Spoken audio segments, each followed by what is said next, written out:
All right, so today we're taking a deep dive into something big. Yeah, pretty. The Mauritian government's new program for 2025 to 2029. This is it, the roadmap. It's their plan for the next 5 years. Yeah, And it looks like they're going for some pretty significant changes. a lot packed in there. Yeah, especially when it comes to, how the government itself operates and also their whole approach to the economy. The Alliance du Changement, Right. it's fascinating, Yeah. to see how they're setting the stage. Yeah. They had a landslide victory. Right. So big mandate Huge mandate. for change. Yeah. And they're really emphasizing that this is a departure from the past decade. Right. Like they even call it a dark period. Right. So yeah, this program feels like their big, Declaration. it's Fresh start. a clean slate. Yeah, exactly. Yeah.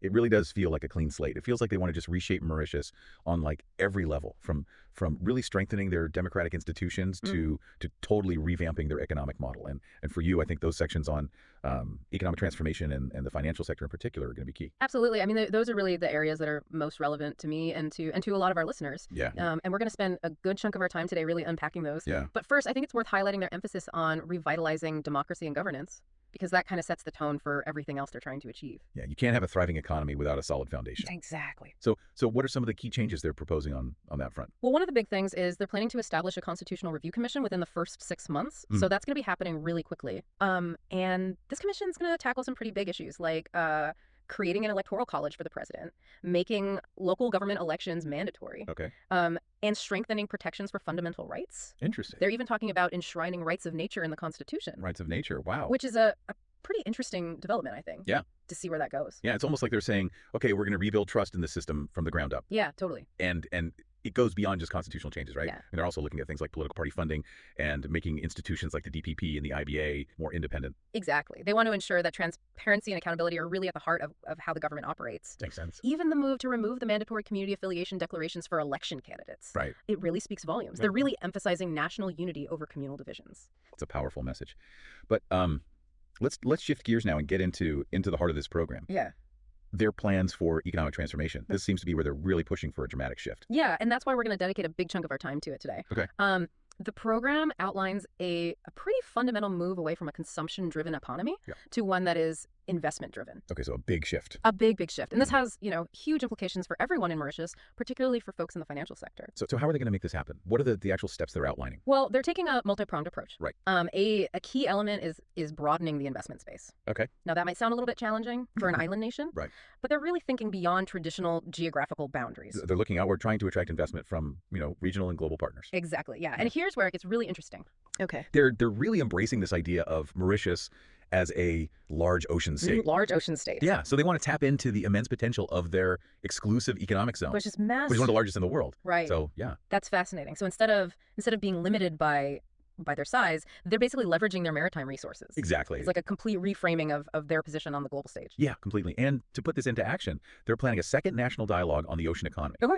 This is going to bring together various stakeholders Right. to develop a comprehensive strategy. Okay. Think, investment in human resources, dedicated research departments, Right. and a whole range of initiatives to explore and sustainably utilize their maritime resources. Wow. So it sounds like they're opening up a whole new frontier for investment and development. But what about existing industries? Like, how do those fit into this new economic model? They're not neglecting them at all. Modernization is a big theme across several sectors. So, for example, in agriculture, the focus is on food security, supporting local producers, and adopting more modern farming practices. So it's about making those sectors more efficient and competitive, not just kind of leaving them behind as they pursue this new ocean economy. Yeah, that's right. Okay, so it's all part of it. Yeah. And then in technology, they're pushing for a high-tech intelligent island. High-tech intelligent island. Okay. What Yeah. does that mean? So this translates into initiatives like digitalization, an AI strategy, bolstering cybersecurity. Yeah. They're even developing something called mobile ID for virtual identity. Okay. So a lot going on. Interesting. Okay. But let's get back to what you're really here to talk about. Yeah. The financial sector and global business. What kind of changes are they proposing in those areas? Well, they acknowledge that these sectors have faced some real headwinds in recent years. Right. And their plan focuses on moving up the value chain, creating jobs, Right. and better integrating internationally. Right. So a big part of this is the new strategic plan for financial services. Okay. And this is where things get particularly interesting and where I think we'll be spending a lot of our time today. Can you give us a preview of what this strategic plan entails? Yeah, sure. So they're talking about enhancing organizational and operational efficiencies, aligning supervision and enforcement with global standards, Okay. and crucially, actively engaging stakeholders in shaping the sector's future direction. Really? Plus, they're keen on rebuilding the jurisdiction's brand image Right. and conducting competitor analyses Yep. to stay ahead of the curve. Yeah, so it sounds like they're going for a pretty fundamental rethink of how Mauritius positions itself in the global financial landscape. That's exactly right. Yeah, not just tweaking things around the edges, Yeah. but aiming for a much more competitive Yeah. and forward-looking Yeah. approach. And the impact of these changes could be really significant for anyone involved in financial services or global business in Mauritius. Right. So we'll be exploring this in much greater depth. Yes. In a little. Okay, great. It seems like they're taking a very strategic approach here. Yeah. Recognizing that, change in the financial sector can ripple out and impact the broader economy. For sure. Yeah. But before we dive deeper into that, there's another interesting concept I wanted to touch on: resource repurposing. Yeah. It sounds like they're really trying to optimize what Mauritius already has. Yeah, it's a clever approach, really. Instead of just focusing on attracting new resources, Right. they're looking inward, Right. and finding ways to maximize their existing assets. Things like human capital, land. Yeah, human capital, land, and financial capital. It's Yes. about efficiency. Yeah. And making sure that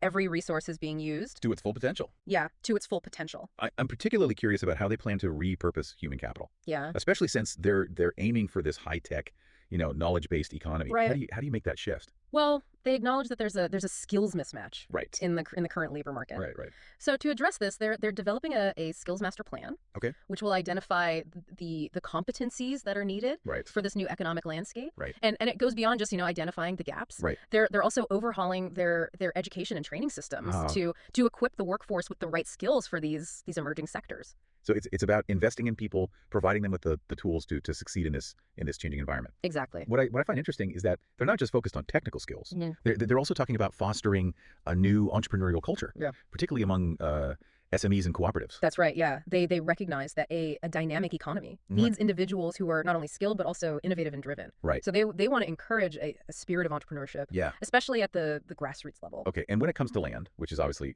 a limited resource on an island, Right. how are they planning to optimize its use? Well, this is where technology comes into play. They're introducing this digital twin Mauritius project. A digital twin. Yeah, it's essentially a digital replica of the entire island, Wow. which will allow for incredibly detailed Okay. and sophisticated land use planning. Okay. So that sounds incredibly futuristic. Can you elaborate a little bit on how this digital twin will actually work in practice? Sure. So imagine, you have this virtual model of Mauritius, Right. and you can simulate different development scenarios. Okay. So you can see how, new infrastructure project Right. might impact the environment or traffic flow. Right. Or how best to utilize land for agriculture or housing. It's about making informed decisions and optimizing land use for the benefit of everyone. So it's really a powerful tool for sustainable development. Exactly. And it speaks to their commitment to leveraging technology Yeah. for practical solutions. For sure. Now, what about financial capital? How are they looking to repurpose that? Well, it's about creating a more dynamic and efficient financial system. Okay. So they're aiming to revitalize the banking sector Right. and capital markets, making it easier for businesses to access the funding they need to grow. Right. They also want to improve the productivity of public sector investments, ensuring that every rupee is being spent wisely Right. and delivering tangible benefits. So it's about streamlining processes, reducing waste, and maximizing the impact of every investment. Exactly.